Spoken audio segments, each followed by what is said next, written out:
President Trump said the designation of North Korea as a sponsor of terrorism was long overdue. Should have happened a long time ago, should have happened years ago. In addition to threatening the world by nuclear devastation, North Korea has repeatedly supported acts of international terrorism, including assassinations on foreign soil. However, this announcement wasn't a certainty. Some officials at the State Department were reported to have argued that North Korea did not meet the legal definition of a state sponsor of terrorism. Two cases have been cited during the deliberations: the killing of Kim Jong-un's half-brother at a Malaysian airport and the treatment of American student Otto Warmbier, who died of his injuries after being released from North Korean custody. Neither represent terrorism, they argued.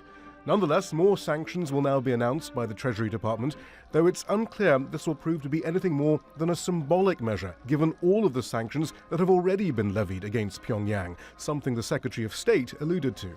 I don't want to suggest to you that the designation is something going to put a whole new layer of sanctions on them, because, again, I think we already have North Korea so heavily sanctioned in so many ways with the UN resolutions that have been undertaken.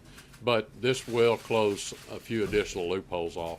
Analysts are attempting to discern a comprehensive strategy for North Korea from the Trump administration. I think it's disappointing. Trump came to Washington as an outsider, and I really thought that maybe there was some chance that he could have a policy towards North Korea that would be different and more creative than the ones that the Inside the Beltway crowd have been implementing.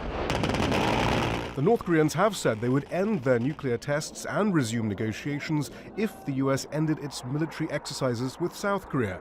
The U.S. has ruled that out.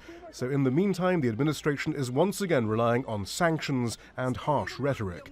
Shia Bertansi, Al Jazeera, Washington.